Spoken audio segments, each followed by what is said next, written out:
யோகிராம் சுரத்குமார். ஜெயகுரு ராயா. கடவுள் மட்டுமே பாகம் 1இல் நாம் பார்த்து கொண்டிருப்பது ஆன்மீக தேசபக்தரை தேடி 1947. நேற்றைய தொடரின் தொடர்ச்சியை தொடர்ந்து பார்க்கலாம்.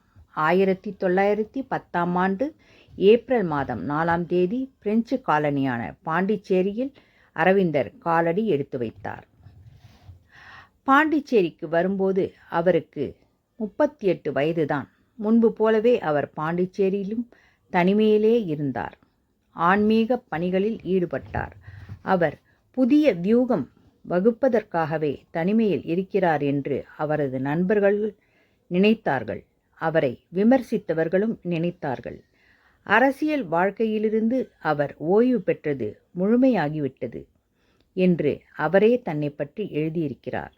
ஆனால் அதற்காக அவர் உலகம் பற்றியோ இந்தியாவின் எதிர்காலம் குறித்தோ ஆர்வம் காட்டாமல் இல்லை. ஆனால் அதனை ஒரு புதிய பரிமாணத்தில் நோக்கினார். முழு ஆன்மீக உள்ளுணர்வு பெற வேண்டும் என்கிற அவரது ஆசையில் மனித சமுதாயம் மற்றும் உலக நடவடிக்கைகளும் அடங்கும். 1905ஆம் ஆண்டு அவர் தன்னை பீடித்து கொண்ட 3 பைத்தியக்காரத்தனங்களை பற்றி சொல்ல ஆரம்பித்தார். இதில் சுவாரஸ்யமான விஷயம் என்னவென்றால், யோகிராம் சுரத்குமாரும் பைத்தியக்காரத்தனம் என்கிற வார்த்தையையே பயன்படுத்தியிருக்கிறார். அதாவது கடவுளை உணரும் தனது நிலையை பற்றி குறிப்பிடுகையில் யோகிராம் சுரத்குமார் இந்த வார்த்தையை பயன்படுத்தினார். அரவிந்தரின் முதல் பைத்தியக்காரத்தனம் என்பது எல்லாமே கடவுளுக்கு சொந்தமானது என்பதை அவர் அறிந்து கொண்டது பற்றியது. இரண்டாவது, இந்தியா மீதான அவரது பற்று. என்னை பற்றி கொண்ட இரண்டாவது பைத்தியக்காரத்தனம் இதுதான். எப்படியாவது கடவுளை நேரடியாக நான் பார்த்துவிட வேண்டும். கடவுள் இருந்தால் அவர் இருப்பதை அனுபவிக்க அவரை நேரடியாக பார்க்க ஏதாவது வழி இல்லாமல் இருக்காது.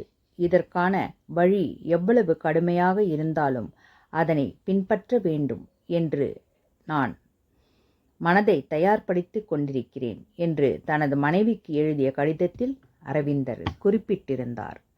1912இல் அரவிந்தரின் ஆன்மீக வாழ்க்கையில் மெய்மையை உணர்ந்து பரபிரம்மத்தில் திளைத்திருப்பது என்பது மேலோங்கி இருந்தது. அதுதான் எல்லாவற்றிற்கும் ஆரம்பம். 1914இல் தெய்வம் அரவிந்தரை மிர்ரா என்ற ஒரு அசாதாரண ஐரோப்பிய பெண்மணியை சந்திக்க வைத்தது. அவரை அரவிந்தர் சக்தியின் வடிவமாக பார்த்தார். அவரது எஞ்சிய வாழ்நாளில் அவருடன் சேர்ந்து ஆன்மீக பணியில் ஈடுபட்டார். வாழ்க்கையின் அனைத்து அம்சங்கள் குறித்தும் ஆன்மீக போதனைகளை இருவரும் எழுதினார்கள். ஒரு பத்திரிகையாளராக இருந்த அரவிந்தர் அன்னையின் உதவியுடன் ஆர்யா என்கிற மாதாந்திரியை துவக்கி அதில் தங்களது தெய்வீக பணி குறித்து அறிவித்தார்கள். இந்தியாவின் அரசியல் மற்றும் ஆன்மீக வரலாற்றில் அரவிந்தருக்கு மிகப்பெரிய இடம் உண்டு. ஆனால் மேலை நாடுகளில் அரவிந்தர் பற்றியோ அவரது அற்புதமான இலக்கிய, அரசியல் மற்றும் ஆன்மீக படைப்புகள் பற்றியோ அறிந்திருக்கவில்லை.